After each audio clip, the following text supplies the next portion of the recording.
Hello and welcome to the Active Energy Precincts webinar.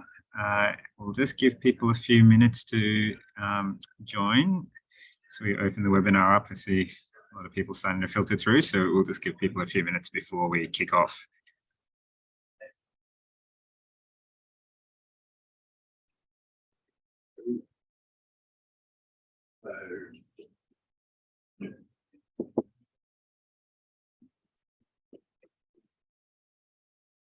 Great. Well, thanks for joining us today for the final webinar of the Active Energy Precincts project for Surf Coast. Appreciate everyone giving up their afternoons at a busy time of day. And I should mention before we get into the webinar that it is recorded today. And so we'll be sending out the links for this recording as well as the supporting material when they are made available towards the end of this month. So to kick things off, I'll pass it over to Lauren from Surf Coast Shire to do the acknowledgement of the country. Thanks, Lauren. Hi everyone, I'm Lauren, the Coordinator of Climate Action at Surf Coast Shire Council. And I'd just like to acknowledge that Surf Coast Shire Council acknowledges the Wadawurrung people and Gulidjan and Gudubanud peoples of the Eastern Maar, their elders and leaders past, present and emerging, as the traditional owners of the skies, land, waters and sea country across our municipality. We acknowledge their care and custodianship for more than 60,000 years, which continues today. We walk with them as we respectfully care for and tread lightly on these lands. We also extend that respect to all First Nations people who are participating in this webinar. Thanks, Priya. I'll hand back to you. Thanks, Lauren.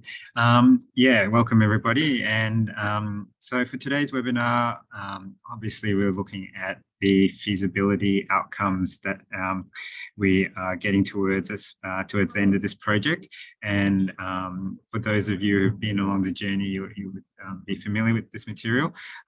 So for those of us who are joining us on the project for the first time, we're just going to touch on a bit of an overview of the project, and then we'll go through some of the different processes that we've followed, including community engagement, touch on at a high level how we've conducted the modelling to feed into, I guess, what the systems could look like in the different regions that we're working in, and then try and explain some of those roles and functions that would need to be adapted to take the system forward. And then, I guess, critically, the next steps for communities who are looking to progress things and access funding and implement these systems.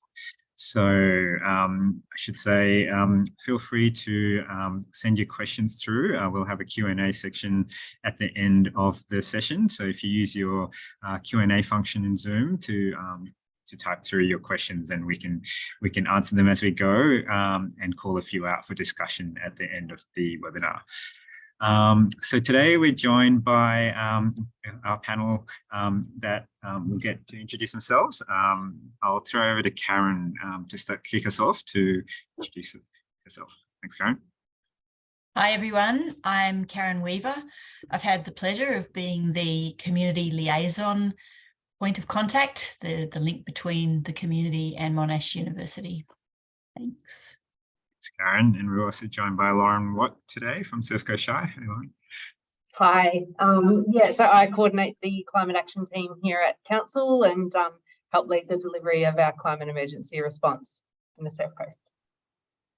Thanks, Lauren. And obviously, for those who haven't met me before, my name is Priya Galketiya. I'm with Monash University, and I'm the project lead from Monash University on this project. So getting into things, a bit of an overview on the project. I guess the project came about based on Monash University's own net zero journey, which started back in 2018, and we've done quite a bit of work in this space. And one of the, I guess, main remits from that is how we could enable others in the community in making their own energy transition, and obviously learn from some of the pain that we've been through in this process. And one of the primary objectives of this project was to enable people to sort of understand or compare individual pathways where people are looking at doing things on their own households or properties, and look at how they could be balancing costs and against reliability issues or resilience requirements, and emissions, and then comparing that against what we're calling an aggregated sort of solution using microgrid systems, to sort of consider a community pathway which meets what individuals need, but also provide greater benefits for the rest of the community.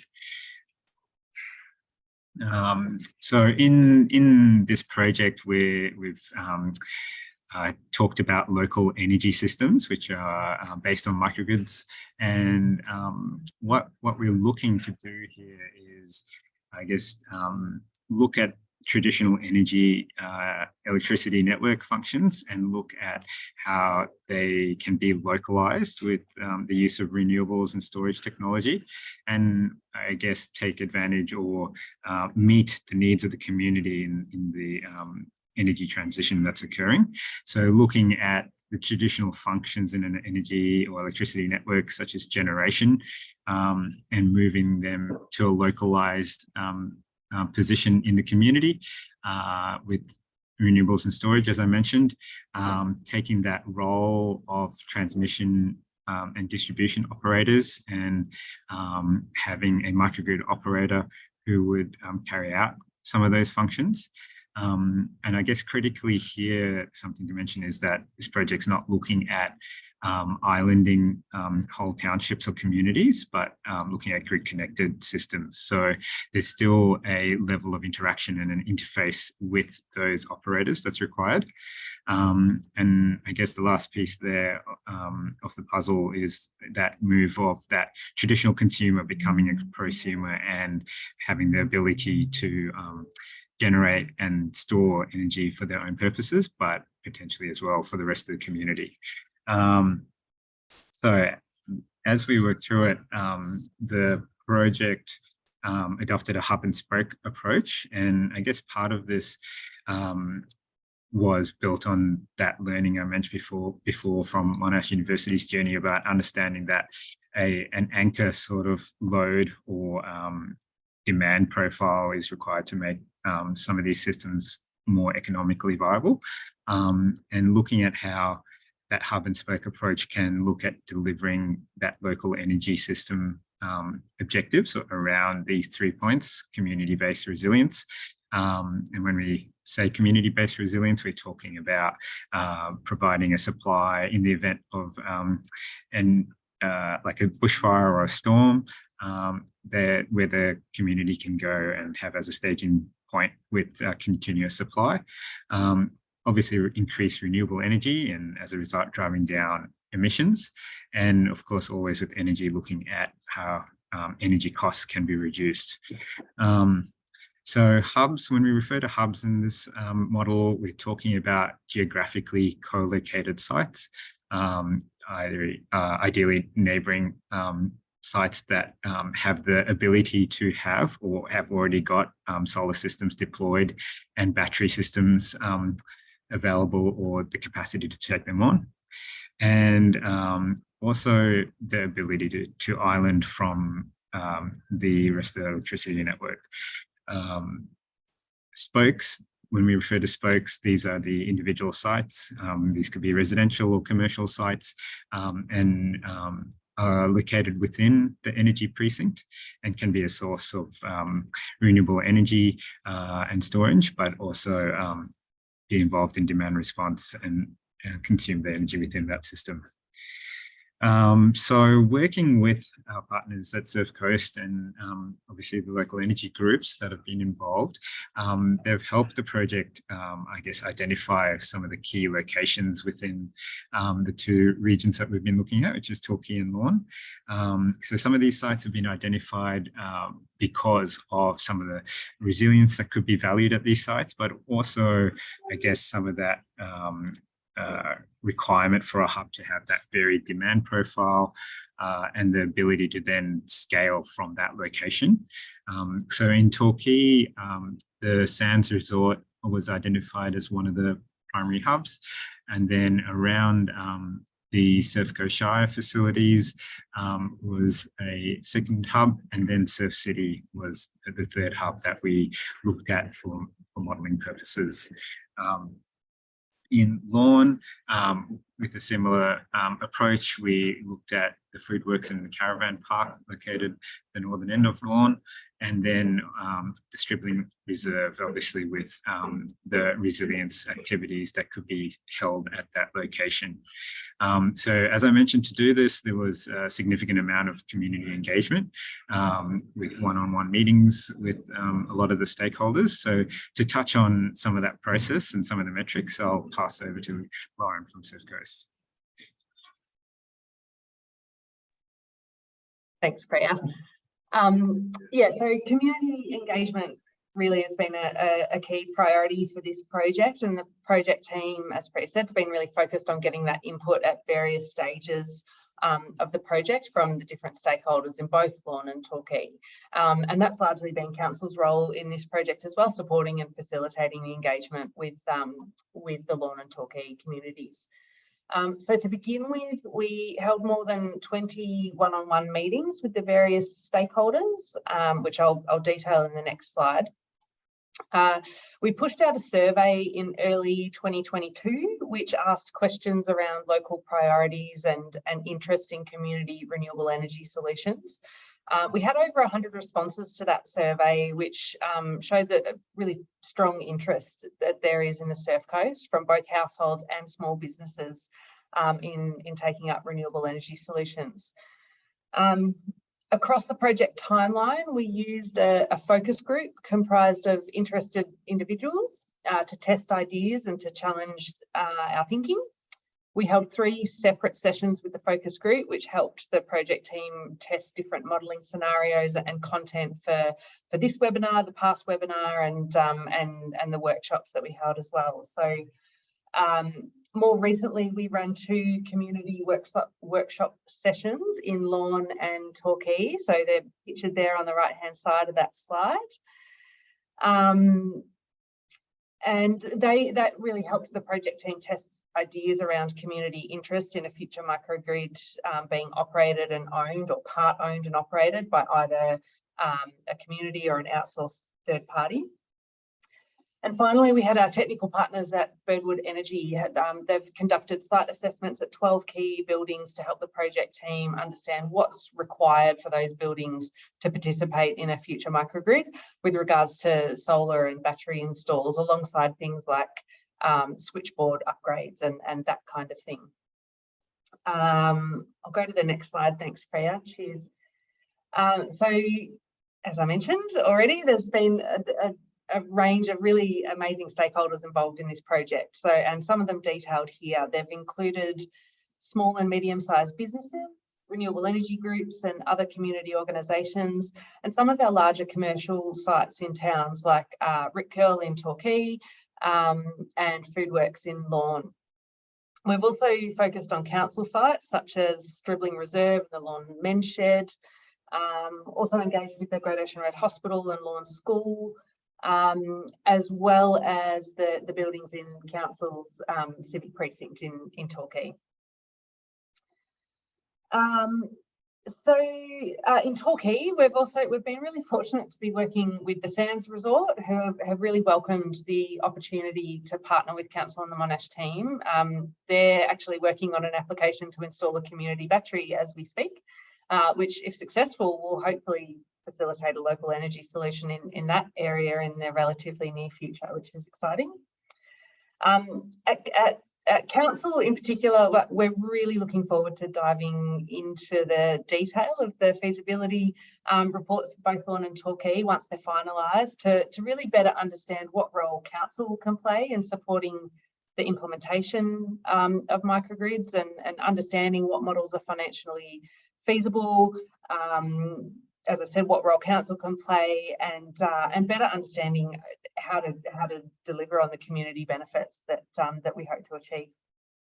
And these outcomes really help us progress our wider climate action at South Coast. That we're working. We've got some great commitments around reducing emissions across the municipality, and projects like this really help us to progress those aspirations. So yeah, as I said, really looking to support the energy transition and emissions reduction for communities across the Shire. So we're looking forward to understanding, how the findings from this project could be replicated in different local contexts, how they might differ in different local communities. And finally, I'd just like to say too, it's been a great process working with the Monash project team with their energy expertise, and importantly, working with our engaged community and businesses to explore these opportunities. We're really excited to explore that role that Council might play in taking projects like these forward, alongside our very passionate community here in the Surf Coast. So I'll pass over to Karen to provide a bit more detail on what the community told us in those workshops. Thanks, Karen.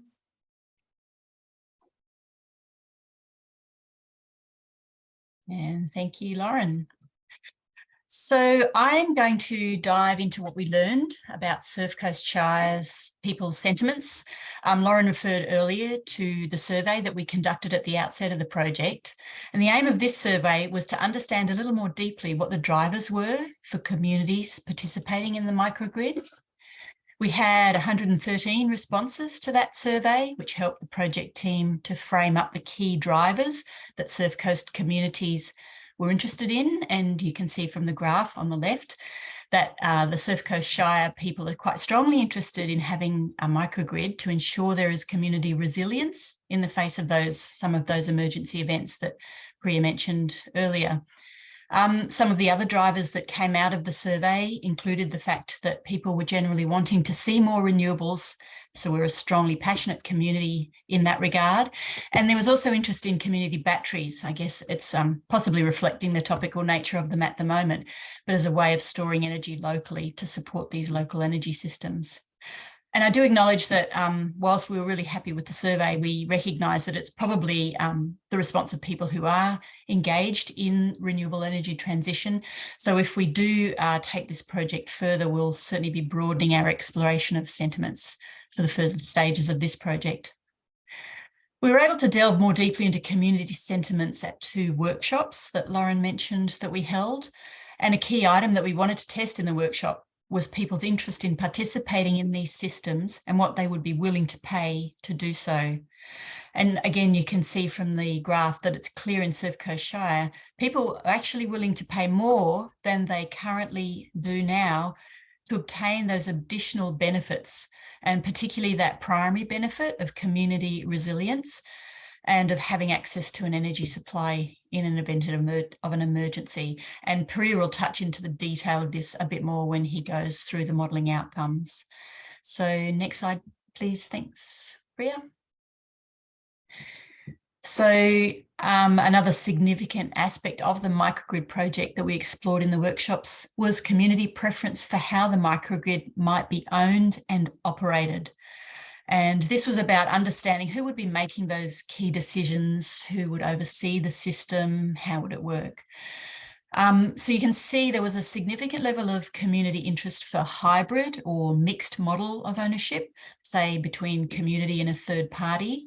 And understandably, of course, a lot of people also felt that they would just need more information before they could sensibly comment on this area, which is understandable. We explored also preferences for how the microgrid would be funded.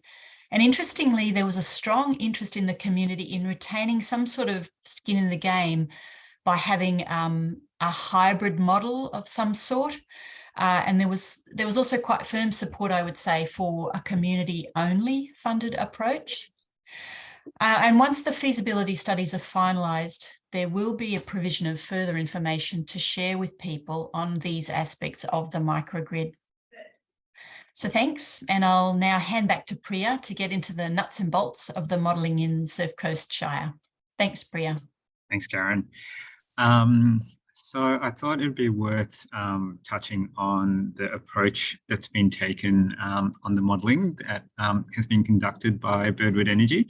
So as you can see, we've got, I guess, 3 scenarios that we've looked at in the modelling. The one on the left of your screen, that base case or individual option, and this is really looking at a site's ability to have solar systems and battery storage deployed behind the meter, and I guess benefits of doing so at an individual site. And the reason for modeling this in the first instance is to sort of understand commercial viability, but also then it provides that base case to compare the more local energy systems and wider community benefits against, especially from a commercial perspective. Then the second scenario, which is, I guess, one of the primary scenario that we've looked at in this project, is that single hub, multiple participants scenario. And this is really looking at the hub location with multiple sites that could share energy and have significantly larger infrastructure deployed on than they would individually, and also have a resilience related islanding point that would enable potential activity during those resilience events that we discussed, and then look at how the rest of the community could take advantage or benefit from having that system sized to do so. So that would allow us to sort of consider the scale of residential participants, residential and other commercial participants in the precinct. The last scenario we've looked at is multiple hub, multiple participants. And this really sort of allows to understand, I guess, the level of resilience that could be provided for the greater community when you have multiple hubs in play. But understanding that resilience events are obviously take out the network, and as a result, those hubs would be still providing the level of benefit they would as a single hub for that part of the community. But what this sort of allows, I guess, an understanding of is a potential roadmap, a potential and the potential scale that's possible within the community for projects. Some of the sensitivities that have been considered in this modelling, I've mentioned scale a few times. Scale is in relation to how many people are participating in the system.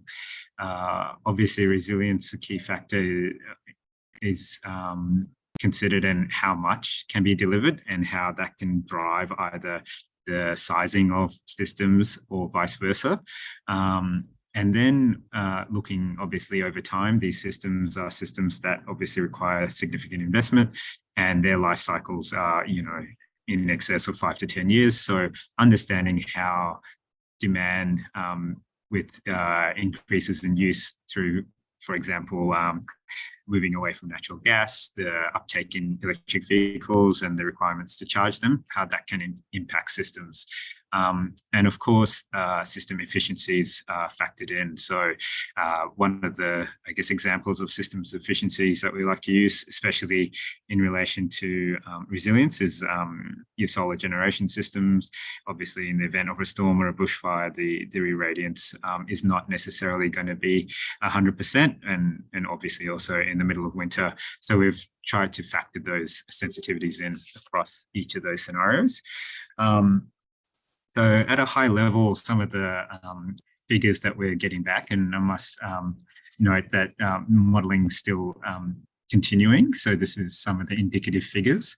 And I guess I've taken some of the high level data to give you an indication of what some of these systems can provide, and looked at the additional or new infrastructure that can be deployed at these locations. Some of these locations already have significant infrastructure already deployed.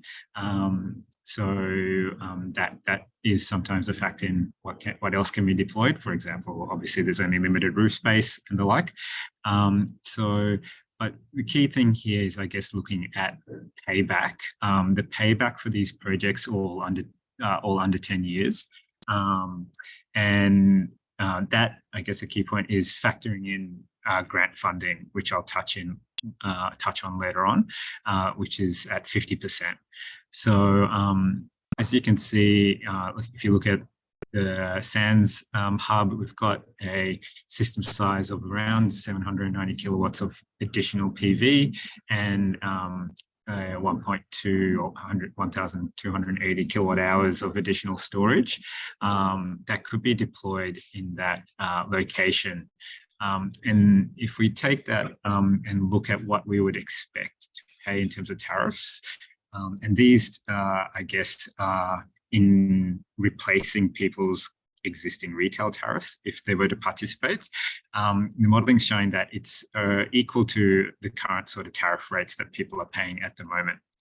And with that in mind, the system is also sort of showing that it can provide a resilience at that location of around 3 days in both summer and winter at full load. So there's a bit of sensitivity to be still played out with some of this modelling, but I guess what that's saying is these systems can deliver significant resilience during post-event, so that recovery period, without significant sort of investment purely for a resilience purpose. So these assets can provide multiple benefits for the community with that sort of single investment approach. In Lorne, again, we've had sort of similar figures of the tariffs being similar to what people are currently paying. And again, that expected resilience value of around 3 days. Noting obviously that particularly in Lorne, Stripling Reserve, there's sort of minimal demand at those sites. Obviously, we still need to do a bit of work understanding the kind of demand that emergency services would need during that period, and just factor that in to make sure that that's catered for. And in both these locations, we've sort of factored in the amount of emissions saving you can expect with the additional solar systems and energy storage systems. So as I mentioned, this data will be available to the community as part of the report in the coming weeks. So working through what people need to consider, threw in the roles and functions, and we touched on this in the workshops with the communities. And I thought it'd be just worth touching on today, especially in relation to next steps. So I guess there's a number of functions that these systems need to have delivered, and different, I guess, parts of the community can deliver different functions. But I guess we've split it up into really that system participant, people who are using the system, and then the services component that could be delivered by delivery partners, and this could be either one or multiple providers. And then I guess that larger community organisation that would be involved in the ownership and governance aspect. So I won't go into that in too much detail, but I'll touch on it as we work through next steps. As I mentioned, the project's sort of coming to an end, and the feasibility study being the main output. In the overall journey of implementing a system, that this project's really worked on that planning phase of that journey, and the output being the feasibility study, which I mentioned will be available at the end of the month. But I guess the big question that we're getting from a lot of the discussions we've had is like, how do communities go from the output of this feasibility study to that next step and start implementing systems that they've decided they are feasible in their community. And I guess to do this, we've sort of gone into a bit of detail into the feasibility report, which I guess really is about becoming investment ready. And to do this, communities really need to, I guess, look at forming an informal community organisation. And when we say informal here, the reason we use the word informal is that it doesn't need to be a legal entity, but it does need to, there needs to be some group that is given the agency to make decisions on behalf of each community. And then one of the steps they'll need to take to do in once they've formed that organisation is formalise the pathway for ownership and governance. This is critical, I guess, because it determines some of the decisions and requirements that you'll need to take down the line. I've put this graphic here on the right-hand side of your screen, sort of referring to your options as a community on these, and the three areas that the decisions need to be made on. And we've sort of framed it with some recommendations in mind. So if we look at the three options around asset ownership, governance, and the operator of the system, these are sort of, I guess, the pathways that community group would need to decide upon. So if we just look at asset ownership here, we are saying in the if you interpret this graphic that the council could become the owners of these assets, as could other authorities. In other states, there's water utilities, for example, doing similar activities. The ownership group or entity also is open to participants, so obviously members of the community, and this essentially can be viewed as a way to allow profits to return back into the community through dividends or shares. And you'll notice we've got a few crosses on this line item. What's not advised, I guess, in this case is that your delivery partners, the partners that would be providing services, aren't part of that asset ownership groups. This allows, I guess, a bit of separation and allows the community to retain some confidence in how that's governed. Similarly, that governance group, similar options available to people. Again, one of the key things we've identified there is that the delivery partner should not be part of that governance group, and really that delivery partner is then engaged through contractual means with service level agreements and KPIs that need to be met to ensure that, I guess, these systems can provide maximum benefit back into the community and I guess be retained by the community. And that's how this was developed with that view in mind. So once that pathway is formalized, or the pathway to formalize that has been chosen, that allows the community organization to choose, I guess, delivery partners by defining their scopes of works, assess this feasibility study and confirm essentially which options they'd want to go with. And that could be, I guess, to give you an example, which hub would be the initial hub, and the scale. So how many participants are, I guess, realistic as a first step. And then the key component to allow you to progress through to implementation is around identifying funding and sourcing that funding to allow you to progress. So there's a number of options open once these previous steps have been gone through. Obviously, community fundraising is a component that's an option that's available, third party or private investors, and obviously government grants. So this project has been carried out of the feasibility study tailored to meet ARENA's RAMP program, which for those who don't know, ARENA is the federal government's renewable energy agency, and RAMP is their microgrid pilot project, which has over 50, I think it's $50 million worth of funding, open till the end of 2026. So the reason I sort of mentioned that timeline is that communities have a significant amount of time to come together and decide on these steps. And the grant funding usually have conditions that need to be met. So one of those conditions for the ramp is that there needs to be a feasibility study, as the one we've completed, available to to qualify you for that funding. Another component is that the funding is only for microgrids, so it won't fund, for example, a community battery, although that is another option that is available to communities. There is the community battery funding pathway, but that in itself has different requirements. So that would fund 100% of a battery, but not the other project costs. So these are the sort of things that need to be reviewed and decided as the best option for communities going forward. So I guess with that in mind, I see there's a few questions. I'll just go through to those questions and Q&A, and hopefully we can tease out some of the items we've gone through today. Noting that, as I said, the detail that sits behind a lot of those numbers will be available in the feasibility report. Noting that obviously we've taken a high level view of that at the moment. So I'll bring Karen and Lauren back into the conversation as well, and start on some of the Q&A.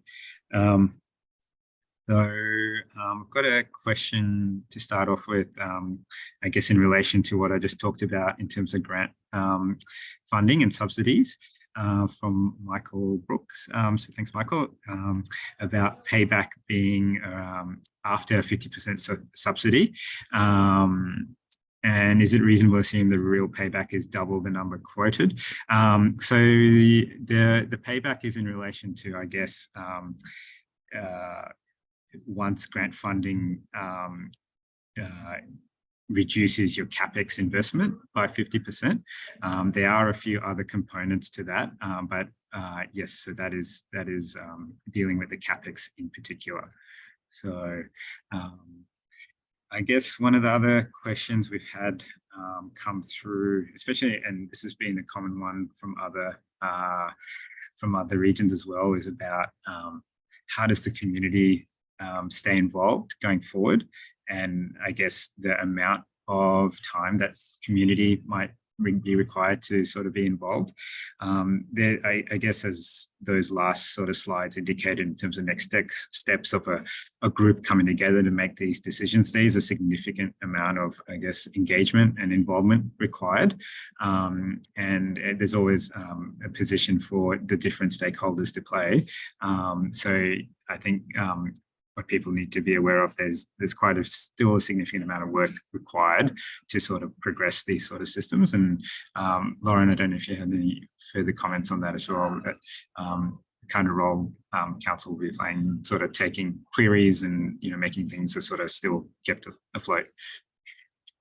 Yeah, absolutely. And as I said earlier, I mean, we need to digest the final report as well. But certainly really keen to stay in touch with any community members that are keen to be involved in this going forward. So exactly what it looks like is to be determined, but council can certainly play a role in keeping people connected. So yeah, please don't hesitate to reach out to remain involved. Great, thanks, Lauren. Another question we've come through in relation to the energy mix that we've modelled around, and why wind isn't mentioned in some of the work we've done. I guess wind is an option for some communities to have in terms of a local wind farm generating. We're sort of looking specifically at what can be localized, as I mentioned in that sort of initial slide around local energy systems, hence why we haven't touched on wind too much in this case. There's obviously always the case of additional sort of in front of the meter assets coming online, or a PPA type arrangement in place for communities. So that is still a factor that's included. I guess we don't touch on it because we're more focused in the conversation around what can be deployed locally. So hopefully that answers your question, Tom. I'll just chime in a little bit more on that one too. The other thing that is, we've got actually state planning restrictions that limit large-scale wind being within 2 kilometres of the coast. So there's that setback already, and then you're sort of moving away from that local energy solution, which this project was all about examining. So it's probably another reason wind was discounted. Thanks, Karen. I guess another question we've had come through was around retailers and do they need to be involved to facilitate the transaction? I guess the simple answer is you do need a retail function. And that's, I guess, again, one of the decisions that that group would need to review, whether that function is something that is delivered by one delivery partner or a number, because you will need somebody with that license to be able to carry out some of the functions that we would need delivered.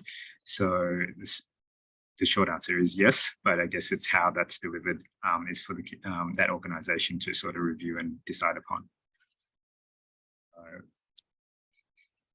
And I think there's one last question that's come through around equipment degradation, Michael, and how that's been treated in the figures, in particular, I guess, that project lifespan and payback.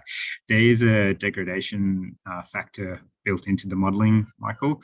There is also, I guess, the depreciation of those assets and how that impacts your payback period. And one of the, I guess, components that is an option for how that revenue from the system is reinvested is to look into whether equipment maintenance or equipment expansion is utilised for that that revenue stream. Yes, I've got another question from Jack. Thanks, Jack. In regards to transmission players and I guess particularly that the tariffs that networks pass on to be a huge roadblock, and without them we can't sort of move things at times. Yes, so the network tariff is a significant I guess component of what defines the savings and what defines the new tariff, and I guess the dependence on it is quite high. So the ability to sort of change that tariff or offset that tariff through network services is a significant piece that needs to be discussed. So one of the things that I guess will be in this report is how I guess the potential options to do that, and also I guess the ability to create sandbox the sort of environments for these systems that the regulator has announced recently in Victoria. So there are options, but yes, noting that Jack, that is an unfortunate truth that has to be dealt with, is that dealing with how those network tariffs can be changed will need to be sort of addressed. Thanks, Jack. Got a few more questions coming in, but Karen? No, I was just going to keep going. I'll come back to it, different topic. So we've got another question from David. David asks, large consumers being asked to join in spreading the costs, such as the water board. So I guess in this project, David, we've sort of tried to identify some of those larger consumers within the community in working with Surf Coast Shire and the local energy groups to try and identify, I guess, where those hubs would be best located. And of course, yes, noting that, you know, there are significant energy users that may not have been in those hub locations that we've looked at. But I guess that's the intention, that you could take this model and replicate it with other large consumers within the community. And hopefully, as the process is iterated, it becomes faster and cheaper and quicker.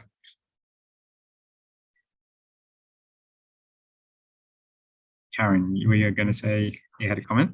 Yes, thanks, Priya. I was just going to return to a commonly asked question pretty much throughout the process, and whether or not you wanted to turn to that. It was around who can actually participate, and do you have to be physically located within the boundary of whatever we define as a microgrid? There were a lot of community people who weren't necessarily closely in the boundary, and I wondered if you could talk to that in or out question. Yeah, definitely. So the precinct is, as we've defined it, is really a soft boundary, and all the spoke participants that would be your residential users and commercial sites that are outside that hub location would be participating in a virtual sense. So, think of it in a way similar to a PPA. And so what that means is the boundaries are really defined by that initial scope or brief that the community organisation will depend on, or define rather. And it's really about how big do you want to go to start with, and building trust within the community.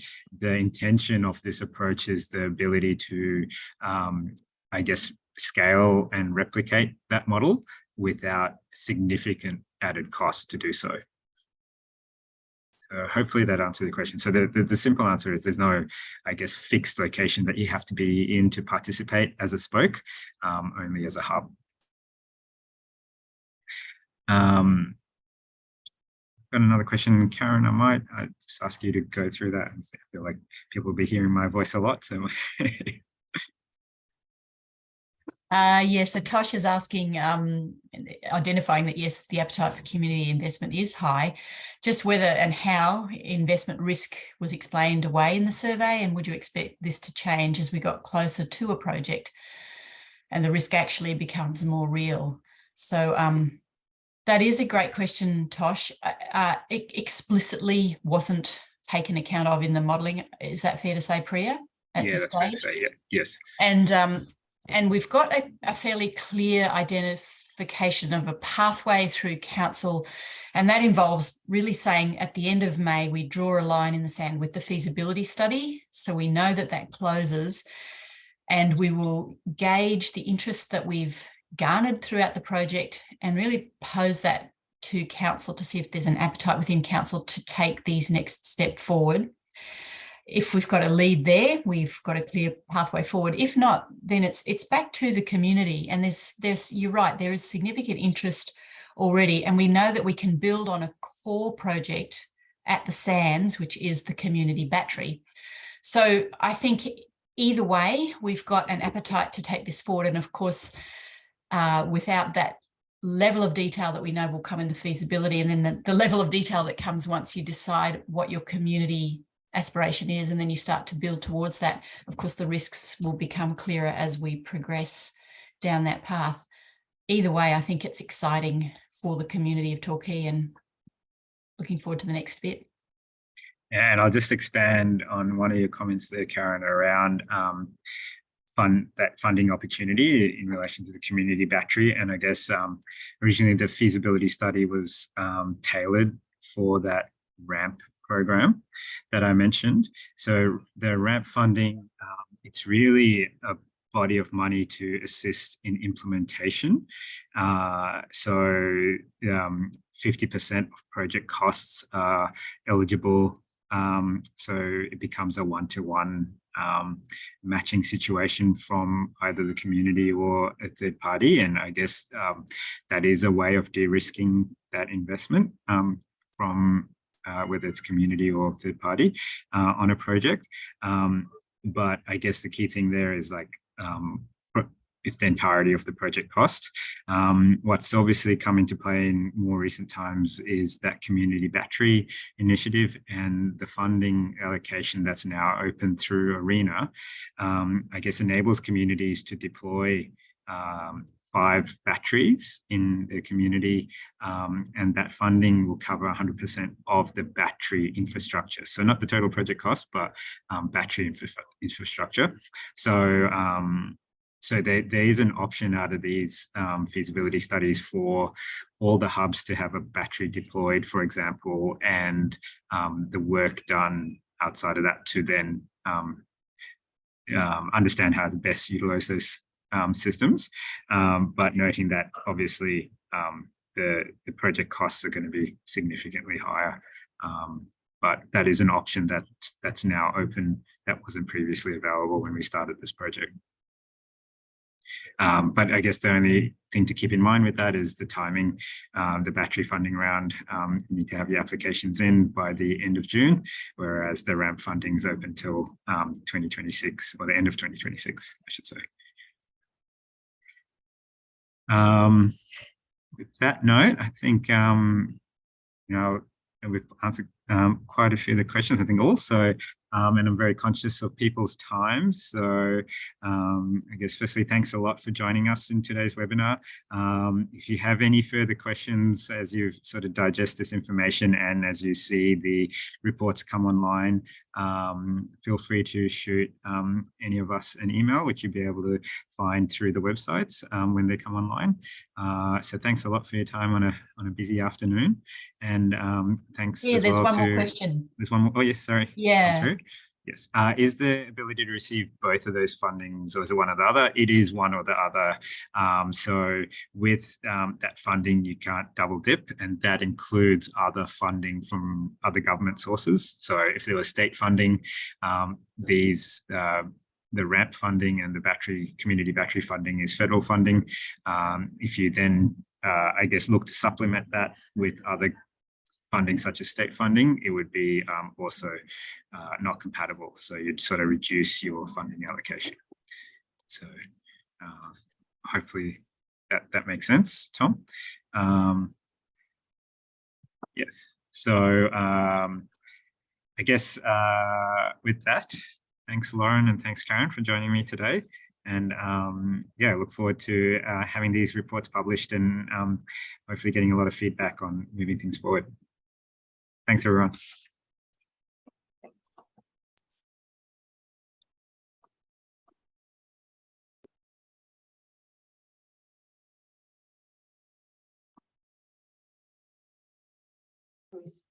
Stop the recording.